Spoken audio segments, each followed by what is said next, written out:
Well, hello, everybody. Welcome to our very first podcast from West Texas A&M. We are calling it Reflections from WT, the heart and soul of the Texas Panhandle.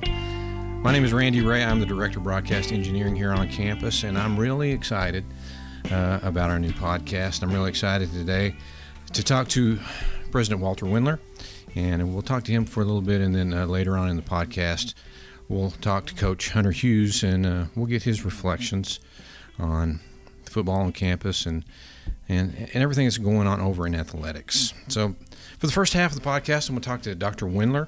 Dr. Wendler, welcome, and it's good to talk to you. Always good Randy, to talk to you. same here. It's always good to see you. You're a consummate professional, having a tremendous impact on the lives of young people, and it's good to visit with you. Well, I work in a good place, and I tell everyone that, and I'm honored to be here. A lot of excitement on campus, and they're all coming back. Yeah, they are in droves, and we're glad to see it. We've been back at school now for a little over a week, and it's keeping everybody busy, and we're excited about it. There's a lot of energy in the air. Our enrollment is about the same as it was last year, so we're satisfied with that. It's tough. Higher education is tough right now. A lot of competition for a number of students that's not growing that much if you look at the national demographics. So there's a lot of competition, and we feel like we're holding our own and doing a good job, and we're excited about it. Students are excited. We had buff branding, all the kind of introductory activities for the first of the year, and there's a lot of energy in the air, and it feels good. Yeah, I agree with you. Let me ask you this: when you walk across campus, do students stop you and talk to you? They do all the time, and I walk a lot. I walk about 2 3/4 of a mile every night that I can. And last night, some guy, we're going to talk to Coach Hughes in a minute, but some guy, I can't say his name, but he was twice as big as I am, and I'm no shrimp.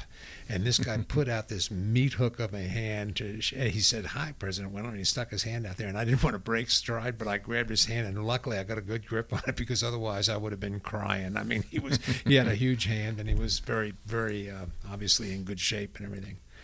But I see the football players out there. I see students all the time. And students, one of the things that amazes me about this place, and I've been on a lot of college campuses, is how polite and courteous students are when they greet you. And it's a very refreshing thing on a university campus to see that level of civility and cordial behavior. I really like it. Yeah, I agree with you. I think a lot of that has to do with our Panhandle culture. I agree with that. I was talking to somebody this morning, and I said it almost seems to come out of the ground up here. And the fellow that I was talking with, who's involved with the Randall County Historical Society, said he thinks it's the ranch culture, and I think it is. The challenge is not other people. The challenge is the weather and this god-awful dirt that people have to try to grow stuff in up. It's a challenge, and people treat each other, I think, in a very dignified way, not 100%, but generally very nicely. And the challenges are with the climate and the geography and trying to eke out a living on the ground up here, and it does make for, I think, a very special place. Yeah, I think the Panhandle has been so secluded from the rest of the country in years past, and I think we had to depend on our neighbors to get through. Yep. And I think we see reflections of that still in our culture, and the friendliness and people just reaching out to shake your hand and talk to you. So it's a good place to live, and I feel that on campus too. A lot of exciting things going on campus, especially this last week. It was crazy. It has been crazy. We cut the ribbon on the brand new Ag Sciences Complex over on the corner of Russell Long Boulevard and WTAMU Drive.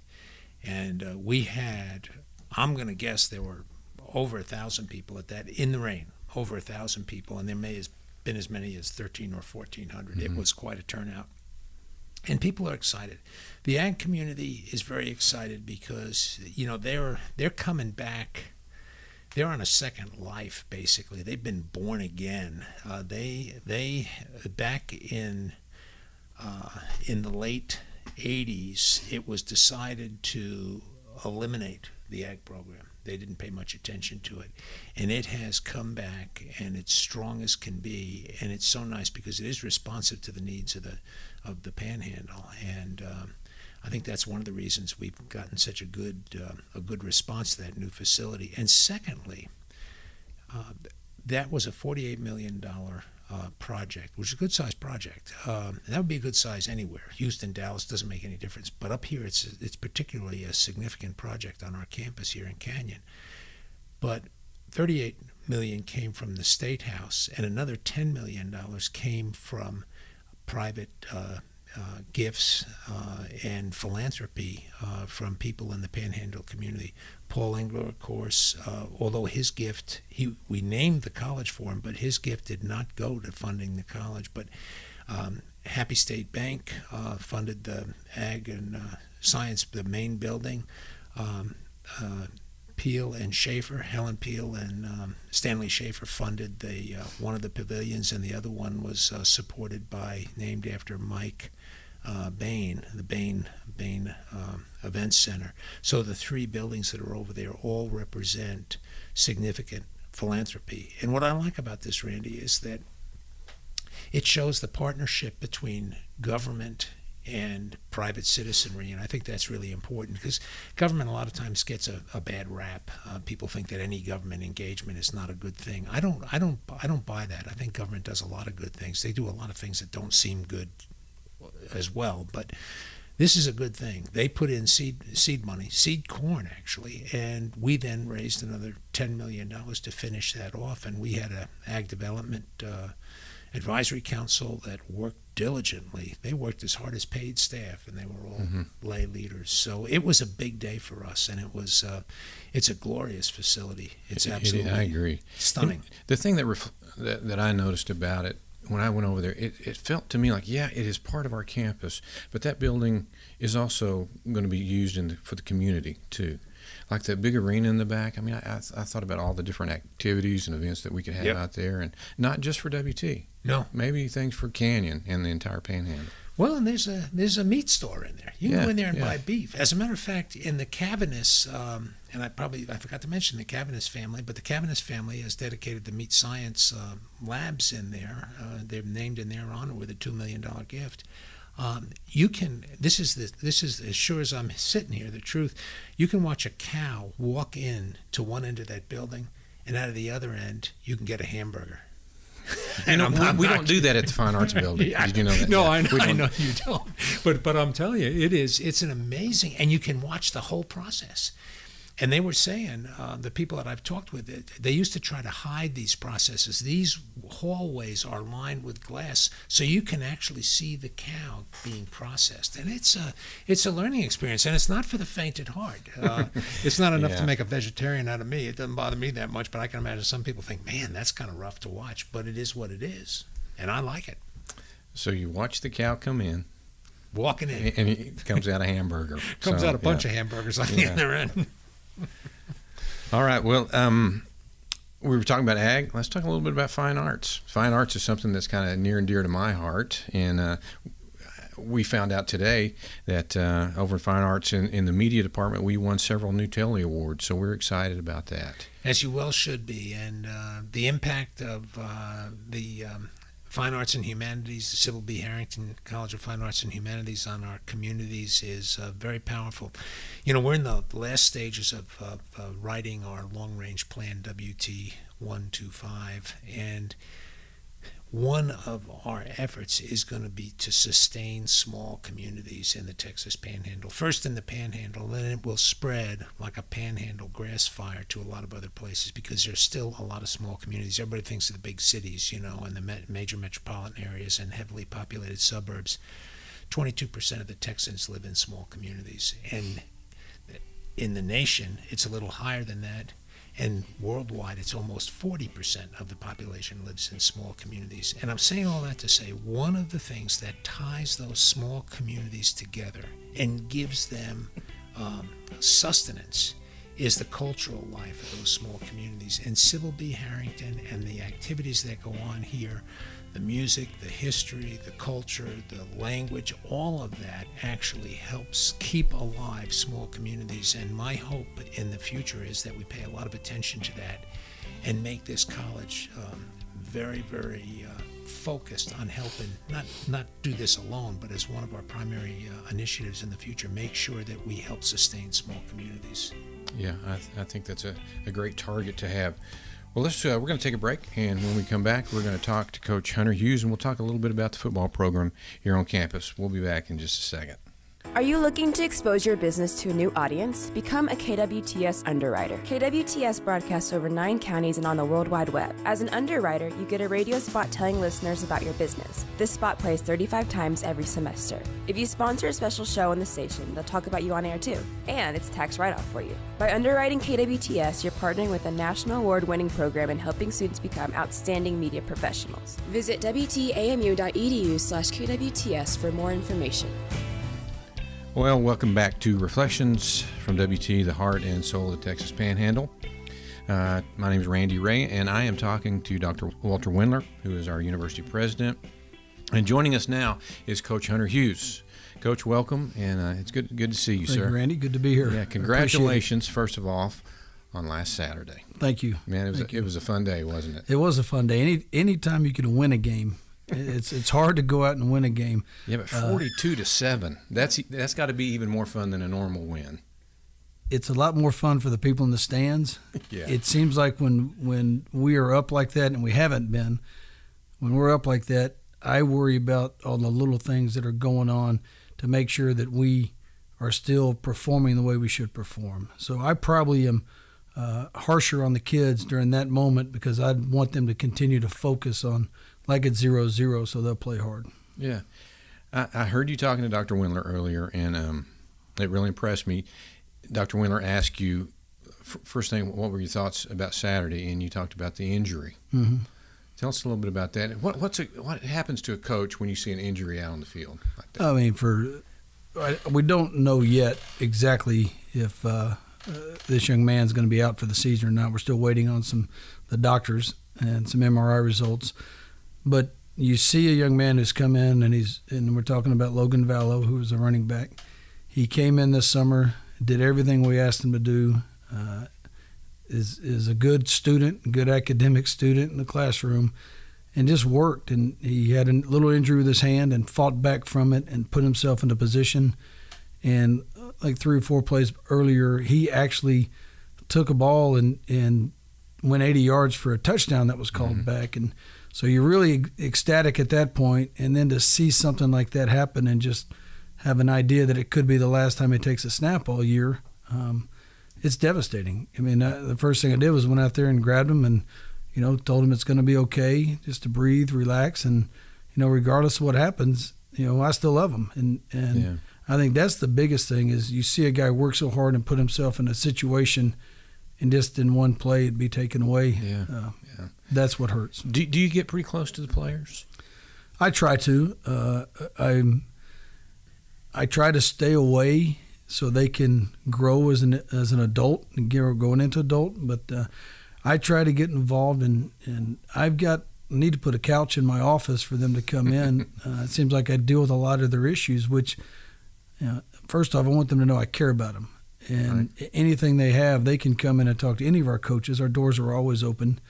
But it pulls you to them, and it makes you want them to be more successful in every phase, not just on the football field. I get a lot of joy out of graduating. When I was at graduation, there were probably 8 guys who walked across the stage, and there were 2 or 3 of them that either had quit the team or I had let go from the team, and I still had some joy, and they saw me, and I went up and congratulated them, and they were like shocked, like, he does care. It was, but all our coaches are like that. So it's not just me. It's kind of, when I came here last year, it was about the culture of the program, and I wanted our players to understand that our players and our coaches got to work together to do what we want to do, academically and athletically, and we're there for them, and they can come to us with any issues, and we're going to help them as much as we can. Yeah, Dr. Wendler, I wanted to ask you, what does a football team bring to campus? Well, in many ways, Hunter just crystallized that he loves the players, and I know exactly what he means by that. It's important, and what the football team brings when it's founded on that kind of basis or that foundation. What it brings is a commitment to people as individuals, and that's very important. But there's also this thing about being committed to something that's larger than yourself, and I do think that the teamwork of a football team is very important, and there's no good football program that's not built on teamwork, and there's no good university with its academic prowess that's not built on teamwork. You're here doing R&T, radio and television kinds of issues, but the fact of the matter is if the other people in communications and so on aren't doing their job, it diminishes what you do, so it's all about teamwork, and I appreciate that Coach Hunter lives that with the kids. I think that's really important, and he wants them to become adults. That's what we all want. That's part of what this experience is. So I think in many ways it becomes a really well-led football program can become a kind of a barometer for what the campus is all about. And these programs that might seem for a season to get ahead by, I don't know, bending the rules or getting close to the edge of the rules and so on. They may get ahead for a season. But in the end, to sustain excellence and quality and the kind of experience we want here for our students at West Texas A&M University, the football program can be a bright example of that. And I think that's happening. The GPA is going to go up. Pretty soon they're going to be well, we're going to have a GPA in intercollegiate athletics that's over 3.0. On average, and that is in part going to be because of what Hunter's doing in the football programs. Because the cold truth is that those are the programs sometimes that bring down the overall academic performance. But I'm committed. I told Hunter when we talked to him that the one-loss record is important. This is West Texas. It's important. But the fact of the matter is, if they're not doing well academically, I don't care about the one-loss record. After they're doing well academically, it's all I care about. I'm a competitor.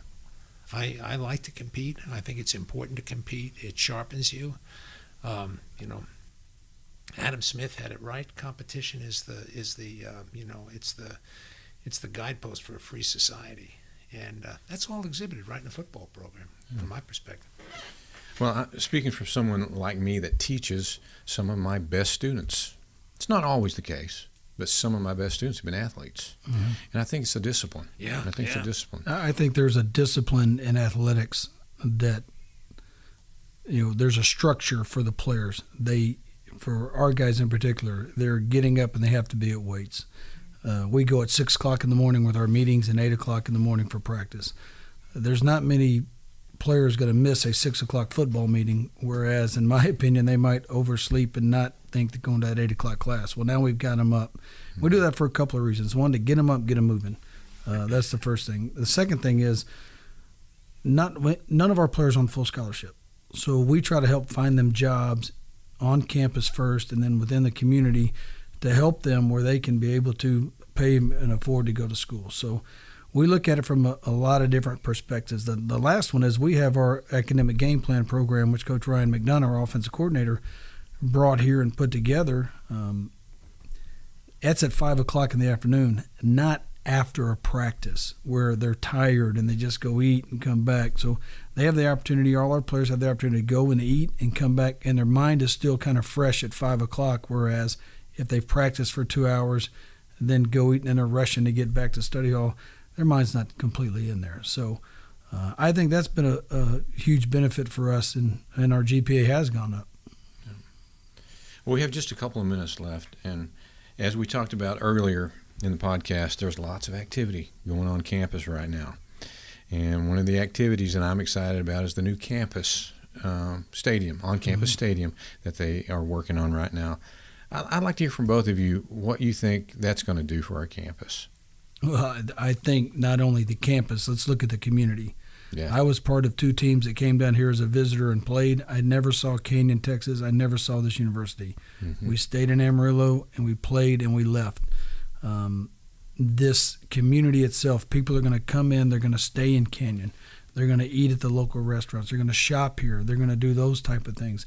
On campus, the buzz on a Saturday is going to be like none other that this place has seen, when they allow the tailgates. And my perspective coming through this is I want to walk right through the tailgates with that team 2 hours for a game time, and I want our players to see who supports them, and I want to see our supporters and boosters see our players before they go into a game, because right now there's no interaction. But I think that's going to be very vital to our getting fired up, ready to go. I think it's going to help our guys immensely as they come into it. And I mean, just walking by every day at practice and seeing that hole getting deeper and deeper and clearing out, there is a buzz and excitement as our players go to practice every day as well. Dr. Wendler, what do you think about it? I'm looking at my watch doing some arithmetic. In 358 days, we will play our first game at Buffalo Stadium, and it's going to be remarkable. And when we left Kimbrough, and we didn't leave it behind because Canyon Independent School District is going to soon field 3 teams over there. 2 now, but they're going to build another high school. It's on the way, and I truly hope that bond issue passes that puts that high school in the ground. And they'll still play football over there. But Hunter has hit the nail on the head. This campus, it's going to change the nature of Saturday afternoons on this campus. I was talking to somebody outside one of the tailgates on Saturday, and we were there kind of looking at each other with our hands over, shielding our eyes from the sun. And it was hot. It was warm because we're standing out in the direct sun. I said, next year we'll be able to stand under a tree and do this because we're going to be in the middle of a very beautiful campus. People have said to me, what about the parking? We don't have enough parking. We got 200 more parking spaces on the campus than we have at Kimbrough, and they're all nicely paved with sidewalks and trees and bedded plants around them and all that sort of stuff. And the fact of the matter is the walk from wherever you park to the football stadium is going to be a pleasant walk. If you've got kids in strollers, you'll be able to push them. I mean, it is going to be a whole different ball game, no pun intended. And I actually think it's going to change the nature of WT by bringing people back here and allowing them to be proud of the change and all that. And we're always going to be respectful of Kimbrough Stadium, and we'll always cherish the memories that have created the culture that exists here. Sure. But this new stadium is going to be different. I couldn't be more excited about it. Well, I totally agree with both of you, and I have said this to a lot of people, and I believe it with all my heart. There's better days ahead for WT. Well, real quick, Randy, I'd say this. Imagine the business school coming back, having a homecoming. Yeah. The communication school coming back home, and they just walk. They have a tailgate and walk to the stadium, and they're able to come back afterwards. Those are the things that is benefiting more than just athletics. It's benefiting the entire university in those aspects, which is, I think, just going to make it more energetic. I do too. By the way, I know we're pressed for time, but I did just want to mention that right now, this season, we're going through the various coaches and the eras of Kimbrough Stadium and recognizing at each home game. In the future, we're going to recognize at each home game a different college will be highlighted, and we'll get in a rotation on that. And they'll be able, as Hunter just said, have a homecoming or have a tailgate near their building, for example. It's going to change the nature of the place. Very exciting. Well, I'm excited about the future, and I'm also excited about our next podcast. This was our first one, and I've certainly enjoyed it, and I'm looking forward to the next podcast. I think the next one, I would like to, Dr. Wendler, just talk to you about what it's like being a president and what your day is like. Does that sound okay? Hold on to your hat. And it's going to be 20 minutes. I'll tell you what's the best job I've ever had. And I don't think I'll ever have another one. And this is the best place I've ever lived. And it may well be the last place I ever live. I'm no spring chicken. But this is all just perfect for me. Well, and Mary feels the same way. We are fortunate to have you. Thank you all for listening to our podcast, Reflections from WT, the heart and soul of the Texas Panhandle. Join us next time as we talk to Dr. Wendler, and we may have a surprise guest too. We'll see you then.